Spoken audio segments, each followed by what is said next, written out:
Assalamualaikum semuanya. Semoga kalian semua dalam keadaan sehat dan dilancarkan rezekinya. Amin ya robbal alamin. Tersebutlah kisah 5 bersaudara membuka warung makan khas daerahnya. Uniknya, mereka menganut falsafah 100% pembeli adalah raja. Pembeli diperlakukan penuh hormat nan agung layaknya raja dan ratu. Iklan promosi tersebut kontan bergema seantero negeri Baghdad. Suatu hari, datanglah rombongan pejabat kerajaan makan di warung tersebut. Mereka diperlakukan istimewa bak seorang raja. Para pelayan beraksi sesuai falsafah, pembeli adalah raja, di mana keramah tamahan dan keagungan adalah segala-galanya. Para pelayan ini membungkukkan badan mereka, mencium tangan pembeli, lalu mengantarkan ke tempat duduknya. Makanan dan minuman dihidangkan di atas meja dengan amat perlahan, bahkan nyaris tanpa suara. Hewan peliharaan, pengemis, dan serangga diawasi dengan seksama, jangan sampai mendekati pembeli yang sedang khidmat menyantap makanan. Semua keinginan pembeli dilaksanakan dengan senyum ramah dan anggukan kepala. Setelah rombongan pejabat kerajaan selesai menyantap makanan, mereka kaget dengan harga yang dipatok. Ternyata harganya 100 kali lipat dari harga biasanya. Tapi karena mereka adalah orang-orang berduit, tentu tidak jadi masalah. Beberapa hari kemudian, masyarakat yang penasaran berduyun-duyun ingin juga merasakan lezatnya diperlakukan penuh keagungan. Setelah selesai makan, mereka terkejut dengan harga yang harus dibayar. Kenapa mahal sekali? Harganya 100 kali lipat dari harga biasa. Kalau harganya 10 kali lipat, kami tidak masalah, protes mereka. Iya tuan, harganya memang segitu, karena pelayanan kami juga luar biasa kepada para tamu, balas pemilik warung. Dengan terpaksa, mereka pun membayar sesuai harga yang dipatok. Kami kapok makan di tempat ini, gerutu mereka sambil meninggalkan warung tersebut. Ketika dalam perjalanan pulang, tanpa sengaja mereka berpapasan dengan Abu Nawas. "Dari mana kalian? Kenapa kalian terlihat kesal?" tanya Abu Nawas. "Kami barusan makan di warung yang terkenal itu. Pelayanannya sih ramah. Kami diperlakukan bak seorang raja. Tapi ternyata harganya 100 kali lipat Abu Nawas," jawab mereka. "Loh, kalian tidak lihat dulu daftar harga makanannya," balas Abu Nawas. "Tidak ada daftar harganya Abu Nawas," ujar mereka dengan kesal. "Ini tidak boleh dibiarkan. Aku akan memberi pelajaran," pikir Abu Nawas. Kemudian Abu Nawas menyusun siasat. Ia mengumpulkan 100 orang gelandangan untuk diajaknya makan di warung tersebut. Singkat cerita, Abu Nawas dan 100 orang gelandangan memasuki warung itu.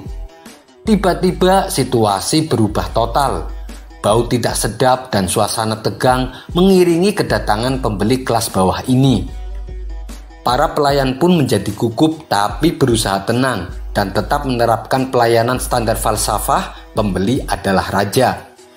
Abu Nawas dan para gelandangan ini pada cengengesan ketika tangan mereka dicium pelayan cantik dan diperlakukan bagi seorang raja yang berkuasa mutlak. "Sungguh hebat," puji salah satu gelandangan. Mereka terkesima dan berdecak kagum. Setelah mereka selesai makan, si pemilik warung datang. Ia kaget di warungnya banyak sekali para gelandangan sedang duduk asik di warungnya. Si pemilik warung lalu bertanya kepada pelayannya, "Kenapa kalian membiarkan mereka ada di sini?" "Mereka kesini untuk makan, tuan," jawab salah satu pelayan. "Apa mereka mampu membayarnya? Jangan-jangan mereka malah mau ngutang?" tanya si pemilik warung. "Tidak, tuan. Mereka membayar sesuai dengan makanan yang dipesannya," jawab si pelayan kembali. "Makanan apa yang mereka pesan?" tanya si pemilik warung. 1 porsi makanan dan 1 teko air putih. Mereka menyantapnya bersama-sama, jawab si pelayan. Si pemilik toko menjadi geram, tapi tak berani mengusir para gelandangan ini. Esok harinya, Abu Nawas kembali datang dengan para gelandangan. Karena seringnya datang, akhirnya si pemilik warung kapok dengan ulah Abu Nawas.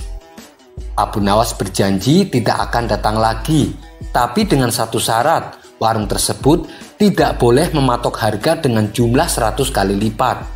Si pemilik warung pun akhirnya menyetujuinya. Kisah selanjutnya. Pernah suatu kali, ada seseorang yang pandai berargumen ingin mengajak debat Abu Nawas. Saking hobinya berdebat dengan orang-orang, apapun topik pembicaraan selalu saja dijadikan bahan perdebatan. Hingga pada suatu ketika, ia melihat Abu Nawas sedang nongkrong sendirian di warung. Orang tersebut langsung menghampiri Abu Nawas dengan tujuan ingin mengajaknya berdebat. Tanpa basa-basi, orang itu langsung berkata, "Wahai Abu Nawas, menurutmu nasib itu apa?" Abu Nawas menjawab, "Nasib hanyalah dugaan-dugaan semata." "Kenapa bisa begitu Abu Nawas?" tanya orang itu heran. "Begini, engkau menganggap bahwa segalanya akan berjalan baik, tetapi kenyataannya tidak begitu. Nah, itu yang disebut nasib buruk. Atau engkau punya dugaan bahwa hal-hal tertentu akan menjadi buruk, tetapi nyatanya tidak terjadi. Itu namanya nasib baik.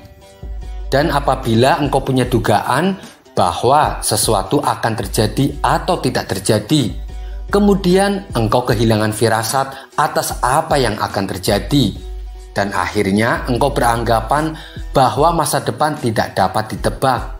Ketika engkau terperangkap di dalamnya, maka engkau namakan itu nasib."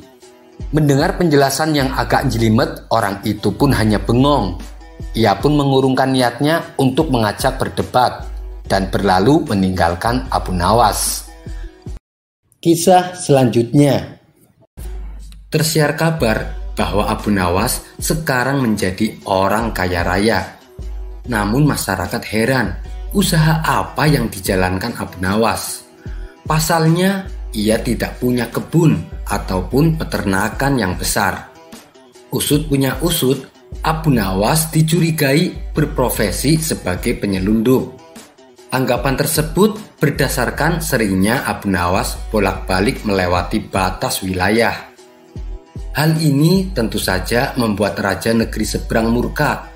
Ia pun lalu memerintahkan seorang prajurit untuk menjaga gerbang perbatasan. Setiap orang yang ingin memasuki wilayahnya, semua barang-barang bawaannya harus digeledah. Tidak lama kemudian, datanglah Abu Nawas dengan mengendarai keledainya. Ia meminta izin kepada prajurit penjaga untuk memasuki gerbang perbatasan. "Di mana kau sembunyikan barang bawaanmu?" tanya prajurit yang berjaga. "Tidak ada yang saya sembunyikan, Tuan," jawab Abu Nawas. Karena tidak percaya, si prajurit lalu menggeledah baju Abu Nawas. Setelah tidak menemukan barang bawaan yang berharga, Abu Nawas pun lalu dipersilahkan masuk. Hari berikutnya, Abu Nawas datang lagi dengan mengendarai keledainya, kemudian mendatangi prajurit penjaga. "Tuan, izinkan saya melintasi perbatasan." Seperti biasa, prajurit penjaga perbatasan menggeledah baju Abu Nawas. Setelah tidak menemukan barang berharga, Abu Nawas kembali dipersilahkan melintasinya. Suatu ketika, prajurit kerajaan dipanggil raja wilayah tersebut ke istana. "Bagaimana? Apakah kamu berhasil menangkap Abu Nawas?" tanya rajanya. "Ampun Paduka, Abu Nawas memang setiap hari memasuki wilayah negeri ini. Tapi hamba sama sekali tidak mendapati Abu Nawas membawa barang-barang berharga. Ia datang hanya bersama dengan keledainya tanpa membawa barang apapun. Bajunya juga sudah saya geledah, tapi hamba tidak menemukan apa-apa," jawab prajurit kerajaan. Mendengar penjelasan tersebut, sang raja menjadi heran. Lalu, apa yang diselundupkan Abu Nawas? Tanya sang raja dalam hati. Tak hanya raja saja yang heran. Prajurit penjaga perbatasan juga dibuatnya kebingungan. Beberapa hari kemudian, prajurit penjaga perbatasan mendatangi rumah Abu Nawas. Abu Nawas, saya tahu kamu pasti menyelundupkan sesuatu. Tapi saya bingung, sebenarnya barang apa sih yang kamu selundupkan? Tanya prajurit tersebut. Dengan wajah tersenyum, Abu Nawas menjawab, keledai. Saya setiap hari menjual keledai di wilayahmu. Kamu tidak menyadari, setiap hari kan aku selalu gonta-ganti keledai. Mendengar itu, sang prajurit hanya bisa geleng-geleng kepala. Kamu memang cerdik, Abu Nawas, balas prajurit tersebut. Kisah selanjutnya. Keharmonisan antara Abu Nawas dan istrinya membuat hari-harinya penuh dengan kebahagiaan. Apalagi sang istri adalah wanita yang solehah. Sampai pada suatu hari sang istri meninggal dunia untuk selamanya. Semua warga yang mengenal kedua pasangan suami istri itu tak menyangka dan ikut berkabung. Orang-orang mengira kejadian ini pasti akan membuat Abu Nawas teramat sedih. Namun ternyata sebaliknya. Baru beberapa hari saja Abu Nawas sudah kembali ceria.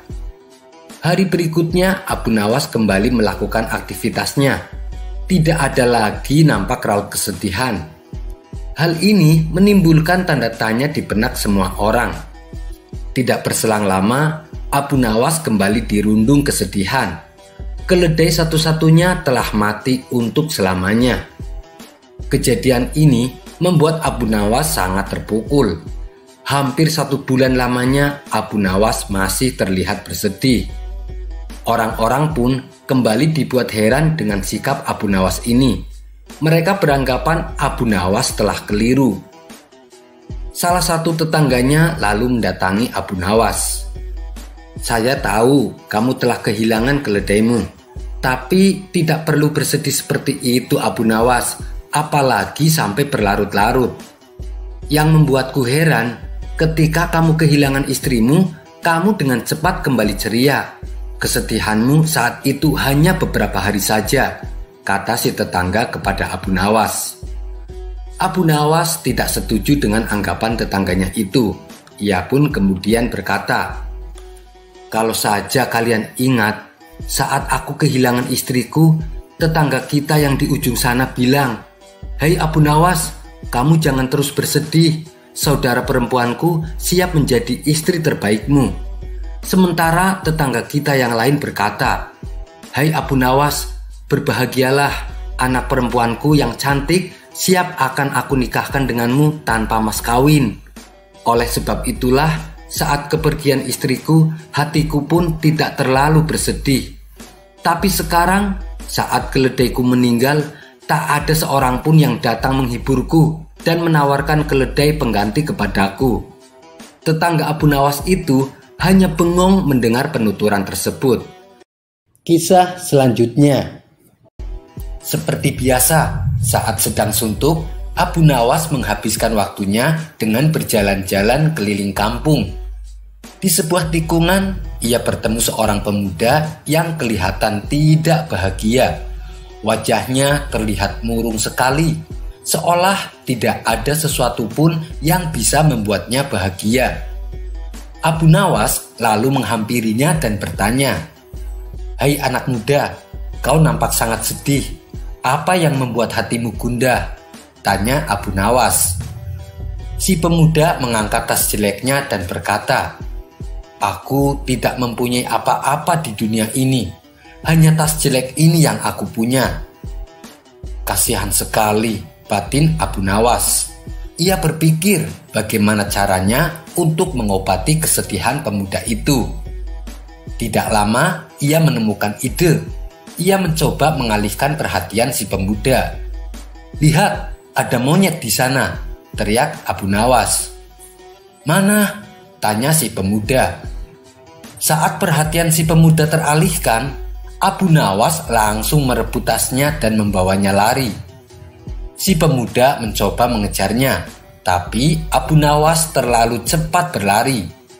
Pemuda itu pun menangis sekeras-kerasnya. "Kembalikan padaku tas itu harta milikku satu-satunya," teriaknya sambil menangis. Setelah jaraknya sudah agak jauh, Abu Nawas menaruh tas si pemuda di tengah jalan. Ia pun lalu bersembunyi di semak belukar. Tidak lama kemudian, si pemuda datang dan melihat tasnya. Dengan penuh bahagia, si pemuda segera berlari mengambilnya. "Alhamdulillah, tasku. Aku kira telah kehilangan tas ini," ucapnya sambil tersenyum senang. Abu Nawas pun ikut tersenyum dari balik semak belukar.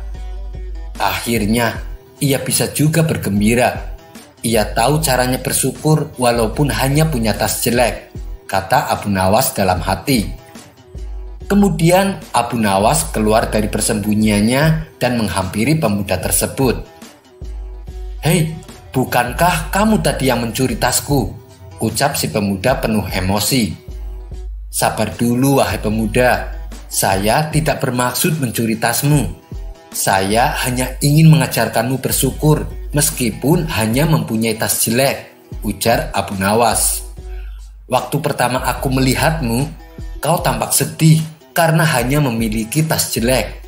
Dan sekarang, bukankah kamu bahagia dengan tas jelekmu?" tanya Abu Nawas. "Iya, benar. Kamu benar sekali. Terima kasih telah mengingatkanku betapa pentingnya rasa bersyukur," balas si pemuda. Keduanya akhirnya terlihat akrab. Abu Nawas lalu mengajaknya jalan-jalan. Di sepanjang perjalanan, Abu Nawas selalu menghiburnya dengan cerita-cerita lucu. Sesekali si pemuda tertawa dan terlihat sangat bahagia.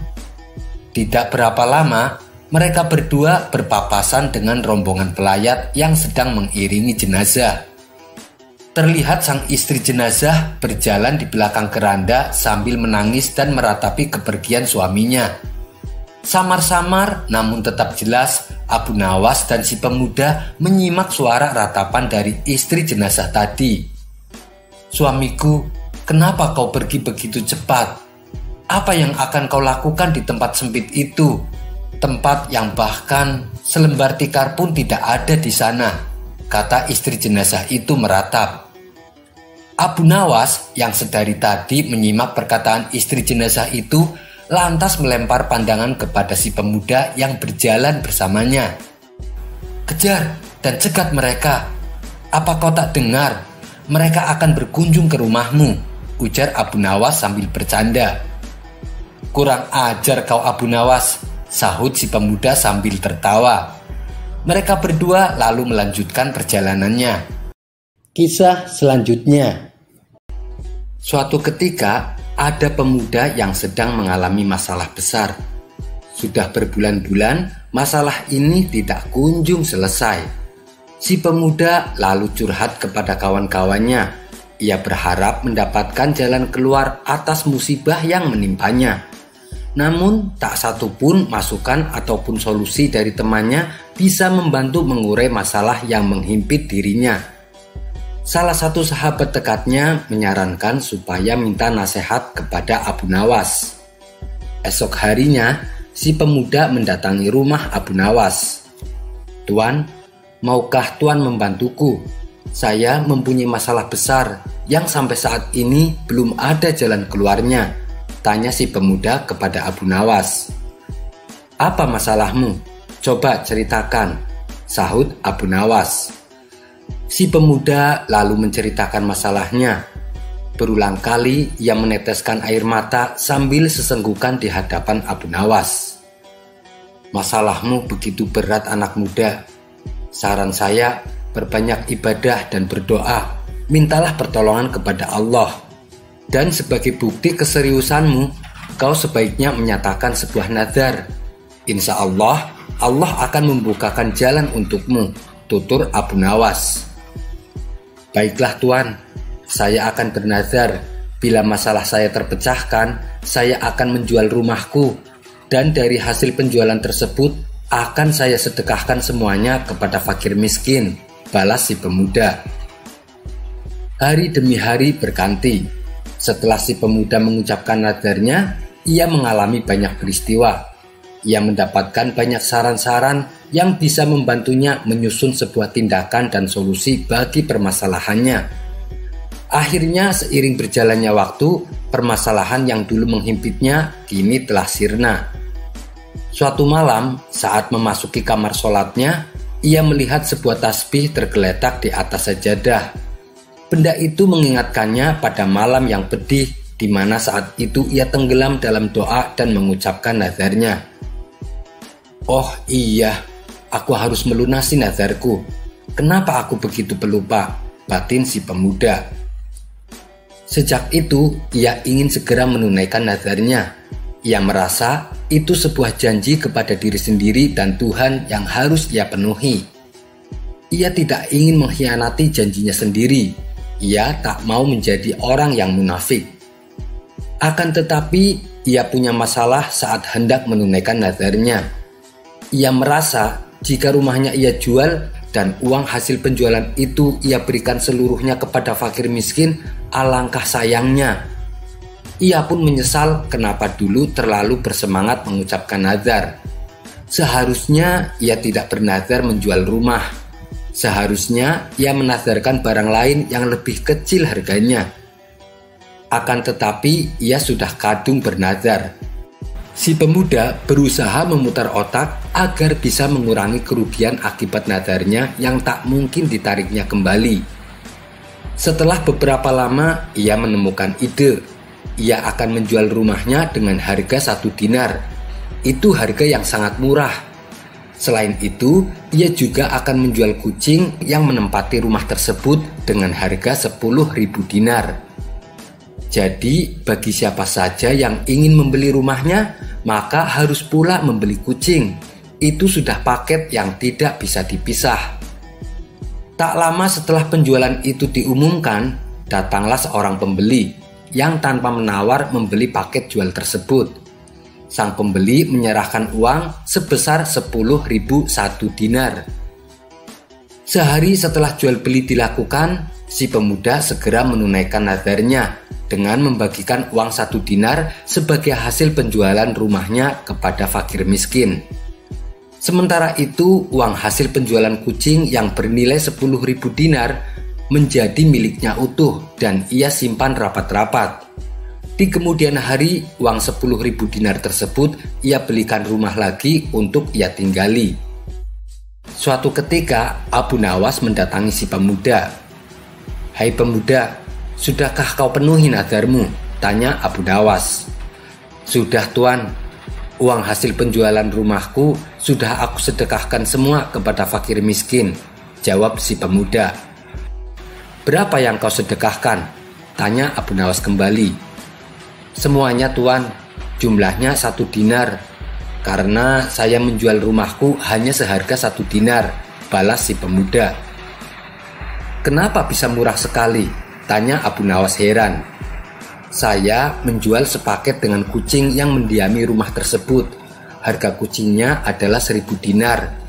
Sedangkan uang hasil penjualan kucing saya gunakan untuk membeli rumah lagi," kata si pemuda menjelaskan. Mendengar itu, Abu Nawas hanya geleng-geleng kepala dan segera pergi meninggalkan si pemuda. Kisah selanjutnya. Kumandang azan Isya terdengar nyaring dari masjid. Sebuah seruan kepada umat Islam untuk segera kembali bersujud kepada Allah. Semua orang-orang berbondong-bondong memenuhi shaf-shaf di ruangan masjid, tak terkecuali Abu Nawas. Ia bergegas mencari shaf tepat di belakang imam. Usai menunaikan sholat Isya, Abu Nawas tak langsung pulang. Ia menyempatkan diri untuk berzikir. Setelah selesai berzikir, waktu pun sudah menunjukkan malam. Abu Nawas segera beranjak pulang. Seperti biasa, untuk sampai ke rumahnya, ia harus melewati tempat pemakaman. Suasana begitu sunyi dan agak gelap menyelimuti sekitar area kuburan. Saat ia sedang asik berjalan, lewatlah kawanan perampok yang kebetulan menuju arah yang sama dengan Abu Nawas. Mereka rata-rata bertubuh kekar dan besar, dan di tangan mereka masing-masing membawa sebilah pedang. Rasa ketakutan pun menghinggap pada diri Abu Nawas. Jangan sampai mereka melihatku, bisa-bisa aku dibunuhnya. Lebih baik aku bersembunyi, pikir Abu Nawas. Derap langkah Abu Nawas mendadak pelan dan gemetaran. Rasa takut kian berkecamuk. Tiba-tiba matanya tertuju pada sebuah lubang makam yang baru saja digali. "Nah, ini tempat yang aman untuk bersembunyi," ujar Abu Nawas.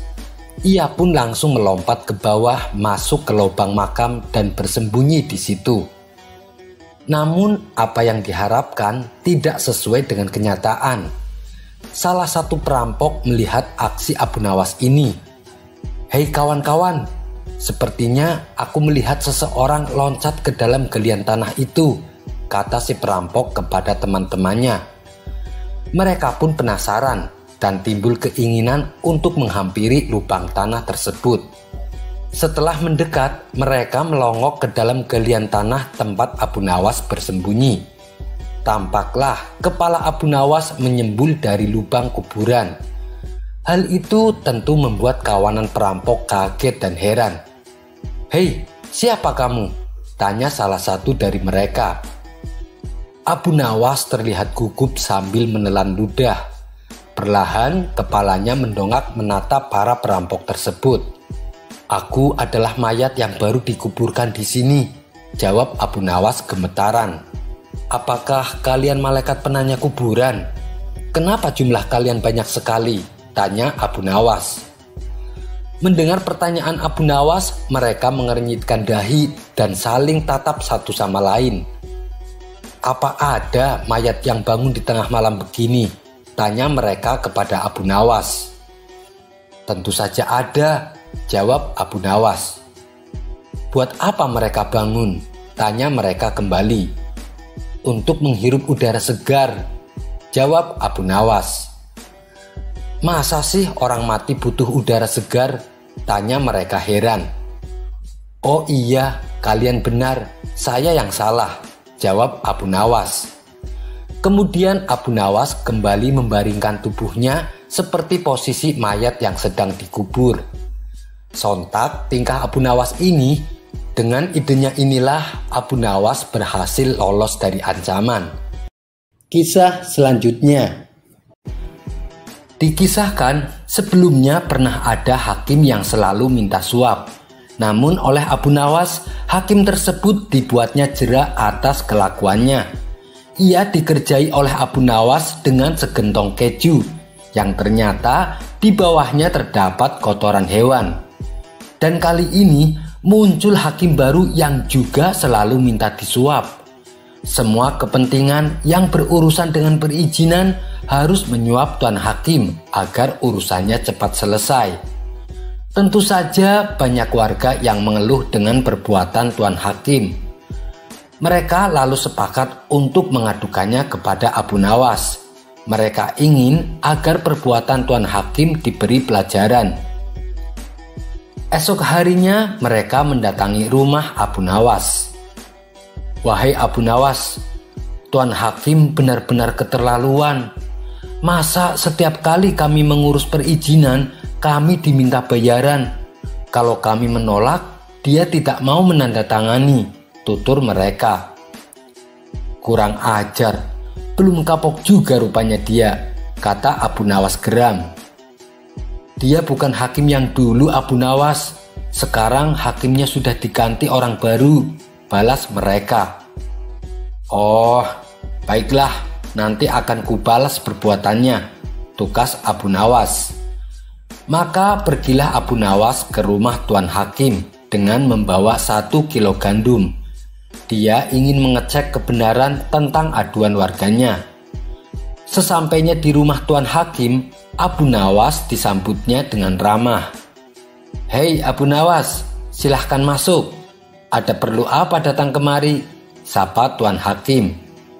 "Begini tuan hakim, Saya mau minta perizinan menjual hasil panen gandum saya, ucap Abu Nawas. Kenapa harus minta izin? Jual beli gandum kan tidak perlu pakai surat, tanya Tuan Hakim heran. Iya Tuan Hakim, tapi biar lebih nyaman, jawab Abu Nawas. Benar juga katamu Abu Nawas, memang seharusnya begitu. Lalu apa yang kamu bawa itu? Tanya Tuan Hakim kembali. Oh, ini sekantong gandum, oleh-oleh buat Tuan Hakim, balas Abu Nawas. Setelah surat perizinan dibuat, Abu Nawas lalu pamit pulang. Mulai besok akan saya berlakukan perizinan penjualan hasil panen gandum. Dengan begitu, aku bisa mendapatkan banyak keuntungan, pikir Tuan Hakim penuh gembira. Sementara Abu Nawas di rumah terus memikirkan bagaimana caranya membuat kapok hakim baru tersebut. Saat ia sedang termenung, tiba-tiba pintu rumahnya diketok. Ternyata yang datang adalah beberapa prajurit kerajaan. Tuan Abu Nawas, Anda diperintah menghadap Baginda Raja sekarang juga, kata salah satu prajurit. Tak menunggu lama, Abu Nawas bergegas pergi menuju ke istana. Singkat cerita, Abu Nawas menghadap Baginda Raja. Ada gerangan apa Paduka memanggil hamba? Tanya Abu Nawas. Saya ada tugas untukmu Abu Nawas. Saya akan membeli lahan yang luas di daerahmu. Dan saya ingin kamu yang mengurusi segalanya, termasuk surat perizinan, titah Baginda Raja. Hamba siap Paduka yang mulia. Karena ini adalah tugas penting, saya minta beberapa prajurit untuk berjaga di rumah saya, jawab Abu Nawas. Memangnya ada apa Abu Nawas? Kenapa harus ada prajurit yang berjaga di rumah kamu? Tanya Baginda Raja heran. Karena ada kejutan yang akan hamba persembahkan kepada Paduka, jawab Abu Nawas. Baiklah, terserah kamu saja Abu Nawas, balas Baginda Raja. Abu Nawas kemudian langsung pamit pulang. Di sepanjang perjalanan, Abu Nawas terlihat sangat senang. Akhirnya, aku mendapatkan ide cemerlang untuk membuat kapok Tuan Hakim. Esok harinya, dengan membawa sekantong tanah, Abu Nawas menemui Tuan Hakim di rumahnya. Tuan Hakim, saya ada perlu. Saya mau mengurus surat perjanjian jual beli tanah, kata Abu Nawas membuka percakapan. Oh, silahkan, jawab Tuan Hakim sambil melirik kantong yang dibawa Abu Nawas. Kamu mau beli tanah di mana? Tanya Tuan Hakim. Abu Nawas lalu menyebutkan tempat dan luas tanah yang akan dibelinya. Wah, itu kan lahan luas sekali Abu Nawas, kata Tuan Hakim merasa kagum. Iya Tuan Hakim, makanya kantong yang saya bawa juga 2 kali lipat beratnya dari yang kemarin, ujar Abu Nawas. Kamu bisa aja Abu Nawas, balas Tuan Hakim tersipu malu. Setelah surat perjanjian dibuat, Abu Nawas lantas pamit pulang. Tidak berapa lama, Tuan Hakim membuka isi kantong pemberian Abu Nawas. Ternyata isinya gumpalan tanah. Marahlah Tuan Hakim. Kurang ajar Abu Nawas, ia telah mengerjai aku. Tuan Hakim lalu bergegas menuju rumah Abu Nawas. Ia tidak menyadari bahwa di rumah Abu Nawas ada beberapa orang prajurit istana yang sedang berjaga. Hei Abu Nawas, keluar kamu, teriak Tuan Hakim dari luar. Abu Nawas lalu membuka pintu dan pura-pura tersenyum. Ada apa Tuan Hakim? Apakah sogokannya kurang? Tanya Abu Nawas. Masa kamu ngasih aku sekantong tanah? Yang benar saja kamu, bentak Tuan Hakim. Loh, kenapa Tuan marah? Waktu saya minta izin penjualan panen gandum, saya kasih Tuan sekantong gandum. Dan tadi saya mengurus perizinan jual beli tanah. Maka yang saya kasih juga sekantong tanah, ujar Abu Nawas. Tidak bisa, pokoknya saya minta 2% dari pembelian tanah. Kalau tidak, maka surat perizinannya akan saya sita, kata Tuan Hakim semakin kesal. Hai para prajurit, keluarlah. Kalian dengar sendiri kan, hakim ini minta disuap. Dia telah menyalahgunakan jabatannya untuk memeras rakyat. Mendengar itu, Tuan Hakim langsung gemetaran. Ia melihat beberapa prajurit kerajaan keluar dari rumah Abu Nawas. Bersamaan dengan itu, datanglah Baginda Raja dan rombongannya. Hei Abu Nawas, dari kemarin aku dibuatnya penasaran. Kejutan apa yang ingin kau berikan kepada saya? Mana kejutannya Abu Nawas? Tanya Baginda Raja. Itu dia kejutannya, jawab Abu Nawas sambil menunjuk Tuan Hakim. Memangnya kenapa dengan dia? Tanya Baginda Raja bertambah heran. Selama ini dia menggunakan jabatannya untuk memeras warga. Dia kesini juga untuk meminta bayaran perizinan pembelian tanah. Padahal yang akan membeli tanah kan Paduka, jawab Abu Nawas. Bertambah kagetlah Tuan Hakim. Tubuhnya menjadi gemetaran. Ia tak menyangka pembelinya adalah Baginda Raja sendiri. Sementara Baginda Raja menjadi sangat murka. Prajurit, seret dia ke dalam penjara dan hukum seberat-beratnya. Abu Nawas tersenyum puas berhasil membuat Tuan Hakim mendapatkan balasannya. Kisah selanjutnya. Diceritakan Abu Nawas memiliki kebun yang cukup luas. Kebun tersebut sudah lama ia tanami berbagai macam sayuran yang menghasilkan pundi-pundi uang cukup banyak. Karena itulah ia tidak ingin kebunnya dimasuki oleh maling. Bahkan ia juga tidak terima bila kebunnya dirusak meskipun hanya sedikit. Abu Nawas tak segan-segan akan memukulnya, siapapun itu. Setiap pagi Abu Nawas mengurusi kebunnya sampai menjelang siang. Suatu hari saat Abu Nawas sedang beristirahat di kebun, tiba-tiba ia melihat ada seekor sapi memasuki kebunnya. Yang lebih mengejutkan lagi, sapi tersebut dengan asiknya memakan daun-daunan dan semua tanaman yang ada di situ. Tentu saja hal ini membuat Abu Nawas jengkel. Ia pun lalu mengambil ranting pohon yang cukup tebal dan panjang. Ia berlari mengejar sapi tersebut. Melihat ada ancaman datang, sapi itu segera berlari menghindari kejaran Abu Nawas. Abu Nawas bertambah jengkel karena si sapi tak kunjung keluar dari kebunnya. Yang ada malah hampir semua tanamannya rusak akibat terinjak-injak oleh sapi tersebut.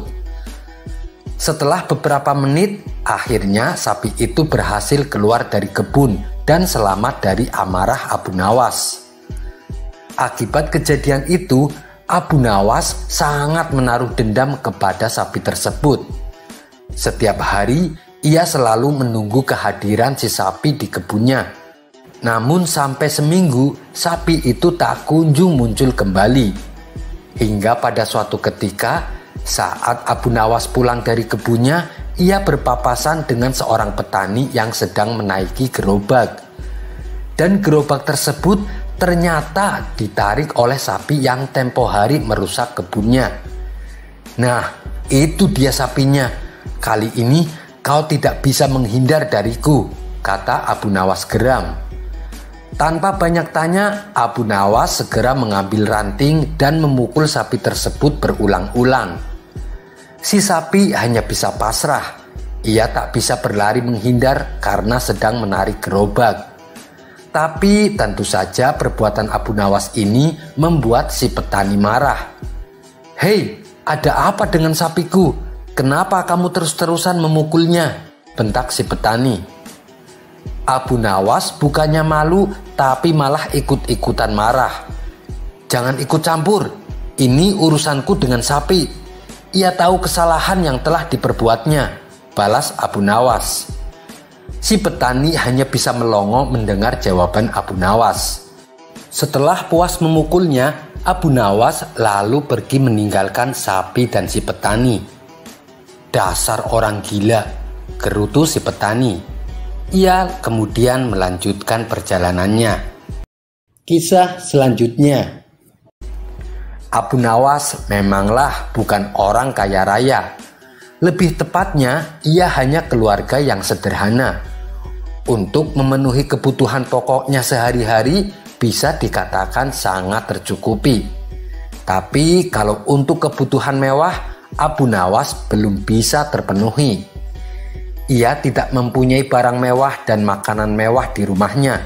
Semua serba cukup dalam kadar yang sederhana.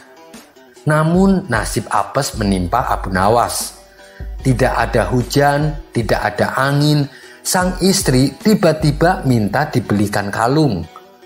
Hal ini membuat Abu Nawas pusing 7 keliling. Bagaimana mungkin bisa ia memenuhi keinginan istrinya? Untuk membeli makanan mewah saja dia tidak mampu, apalagi membelikan perhiasan kalung. Wahai istriku, maafkan saya tidak mungkin bisa menyanggupi keinginanmu. Kan kamu tahu sendiri, kita adalah keluarga sederhana yang hidupnya hanya pas-pasan, tutur Abu Nawas dengan lemah lembut. Namun keputusan Abu Nawas ini ternyata membuat istrinya tidak terima, karena ia sangat menginginkan perhiasan kalung. Dan selama ini ia merasa tidak pernah menuntut apapun, tidak pernah meminta yang macam-macam. Ia ingin satu kali ini saja permintaannya dituruti. Entah bagaimana caranya, pokoknya ia ingin dibelikan kalung. Tapi lagi-lagi Abu Nawas tidak berani mengiyakan. Ia hanya meminta istrinya supaya selalu bersyukur dengan apa yang ada. Marahlah istri Abu Nawas. Ia terus mengomel dan memarahi suaminya.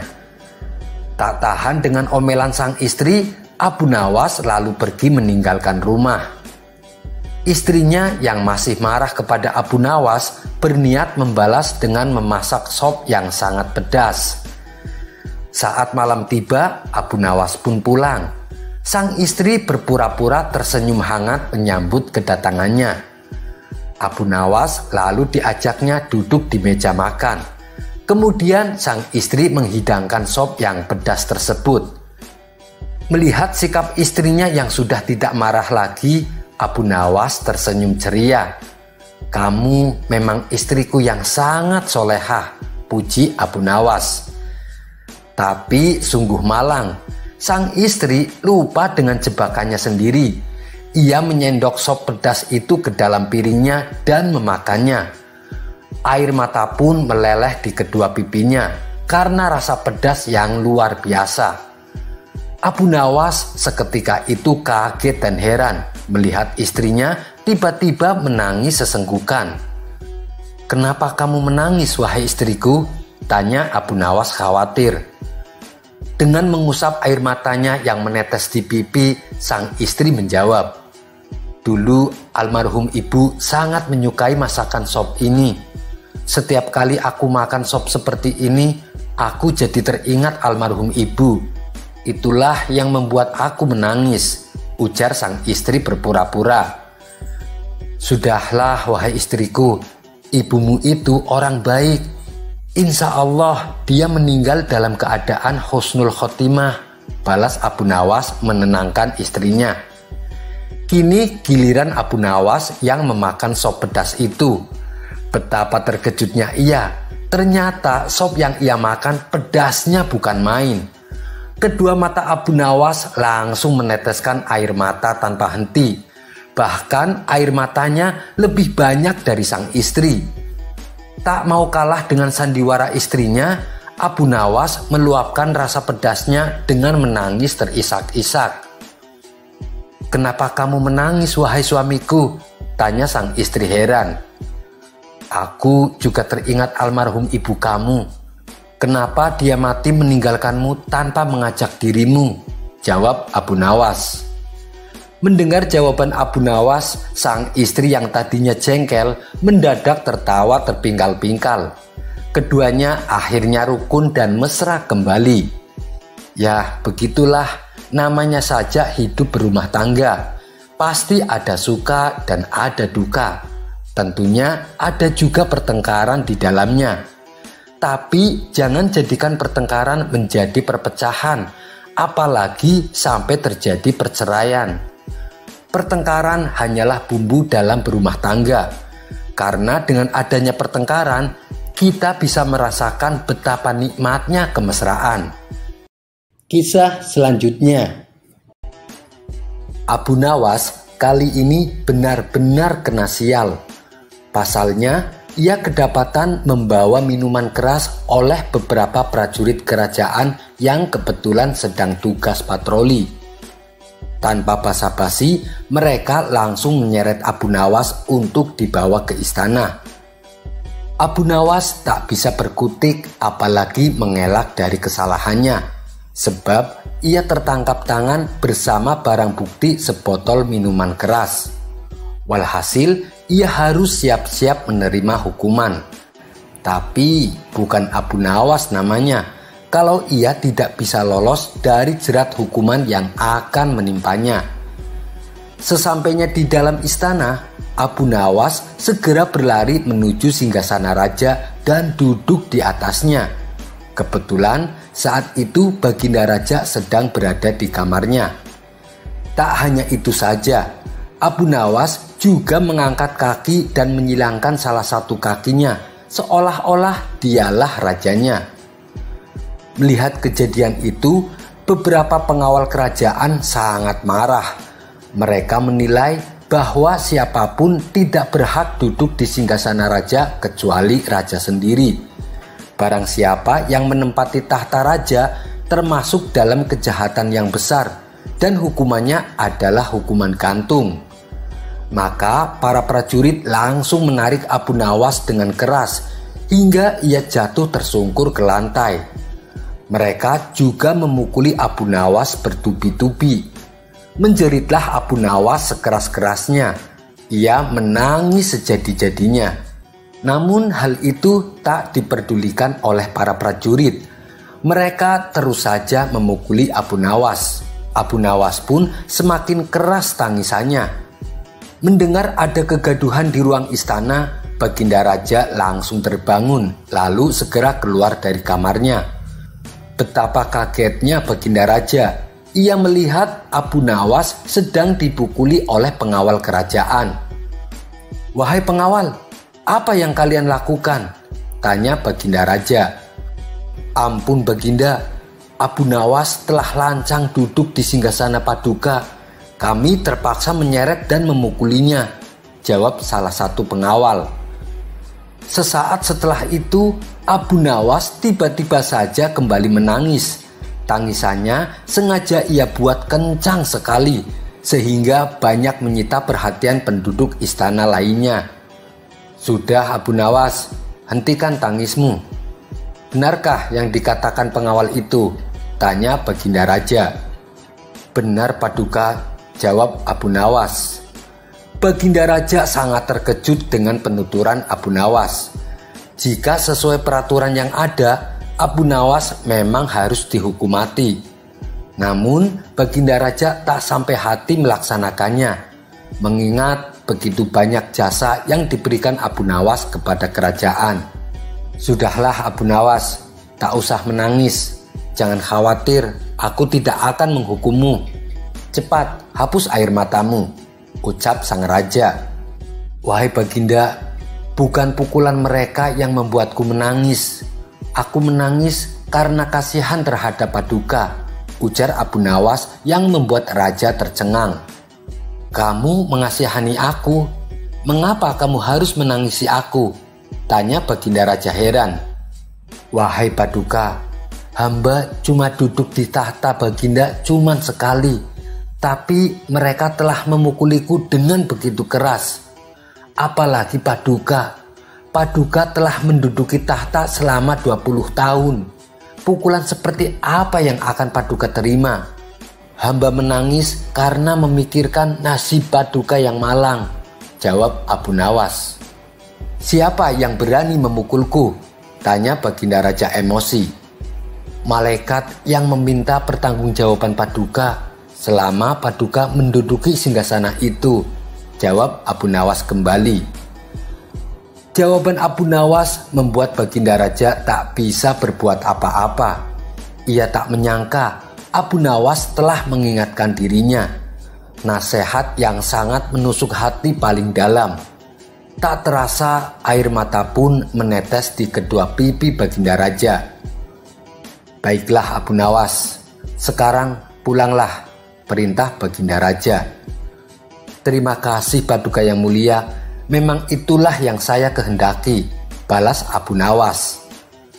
Beberapa orang prajurit yang menangkap Abu Nawas berkata kepada Baginda Raja, tapi Paduka yang mulia, Abu Nawas kami seret kemari karena perbuatan jahat lainnya.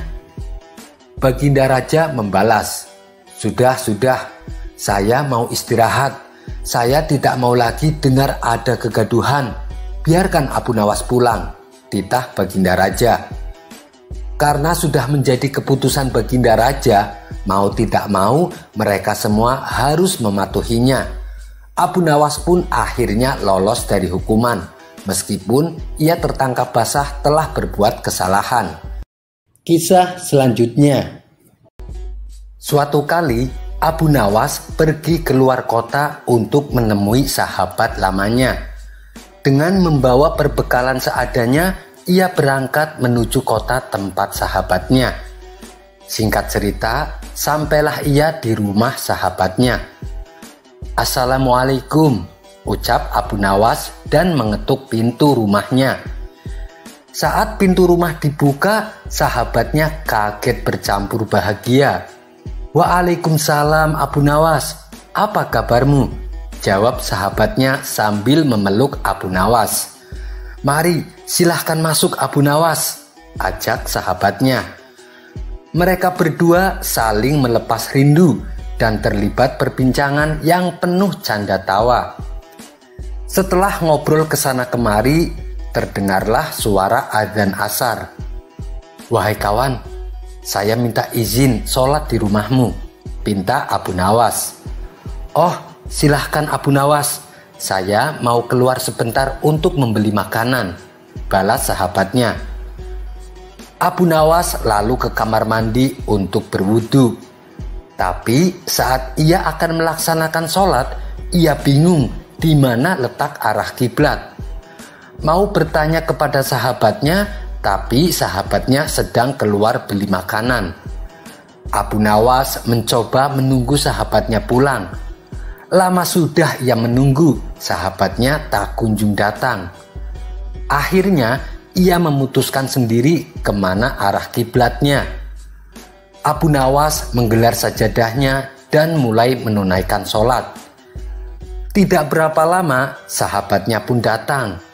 Ia tertawa melihat Abu Nawas sholat menghadap arah kiblat yang salah. Setelah Abu Nawas selesai menunaikan sholat, sahabatnya berkata memberitahu, "Hei Abu Nawas, arah kiblatnya bukan ke situ," tutur sahabatnya. "Apakah arah sholatku salah?" tanya Abu Nawas. "Tidak, hanya saja arah sajadah kamu yang salah," jawab sahabatnya. "Kalau begitu, tegur saja sajadahku, jangan aku," balas Abu Nawas. Keduanya pun tertawa bersama-sama. "Ya sudah, mari kita sholat berjamaah.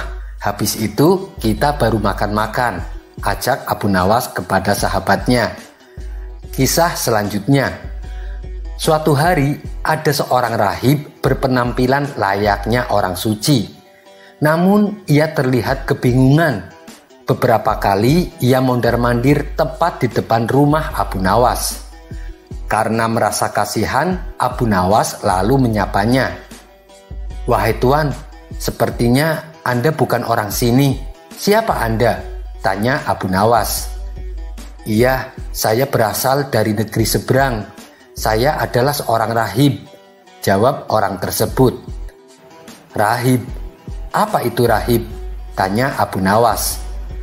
"Rahib itu adalah orang yang bertugas untuk membimbing manusia menuju surga," jawab orang itu kembali. "Oh, tapi dari tadi saya perhatikan Anda terlihat sedang kebingungan. Sudah beberapa kali Anda mondar-mandir tepat di depan rumah saya. Memangnya Anda mau kemana?" tanya Abu Nawas. "Saya mau ke pasar, tapi tidak tahu jalannya," ujar sang rahib. Mendengar jawaban itu, Abu Nawas menahan tawa. "Bagaimana bisa Anda membimbing manusia ke surga? Kalau arah pasar saja Anda tidak tahu," celetuk Abu Nawas. Mendadak muka sang rahib berubah menjadi sewot. Ia langsung pergi meninggalkan Abu Nawas. Kisah selanjutnya. Seperti biasa, sehabis sholat subuh, Abu Nawas mengisi waktunya dengan mengaji Al-Quran. Setelah matahari mulai menampakkan bentuknya, Abu Nawas melanjutkan aktivitasnya dengan minum secangkir teh panas. Belum juga habis minuman tehnya, tiba-tiba datang beberapa pengawal kerajaan. "Tuan Abu, Anda disuruh menghadap Baginda Raja sekarang juga," kata salah satu pengawal. "Memangnya ada apa? Kenapa pagi-pagi sudah menyuruh saya menghadap?" tanya Abu Nawas heran. "Saya kurang tahu, Tuan Abu. Lebih baik Anda tanyakan sendiri kepada Baginda Raja," balas para pengawal. "Baiklah, saya akan segera ke sana," ucap Abu Nawas. Dengan perasaan was-was, Abu Nawas memenuhi panggilan Baginda Raja. Ia pun berangkat menuju istana. Sesampai di pintu gerbang istana, Abu Nawas disambut oleh pengawal kerajaan. Ia diantar masuk pengawal kerajaan menuju aula istana, di mana beberapa pejabat istana telah hadir. Di antaranya adalah 2 penasehat kerajaan, panglima perang, dan barisan pejabat pengadilan kerajaan lengkap mengenakan baju kebesarannya. Begitu juga dengan Baginda Raja. Beliau tengah duduk santai di sebuah kursi besar dengan para pejabat di kanan kirinya. Abu Nawas segera dipersilahkan duduk di tengah-tengah mereka. Belum sepatah kata pun keluar dari mulut Baginda Raja, Abu Nawas telah lebih dulu berbicara. "Ampun Paduka yang mulia, apakah Paduka memanggil hamba?" tanya Abu Nawas. "Ya benar Abu Nawas, aku sendiri yang mengundangmu datang ke sini.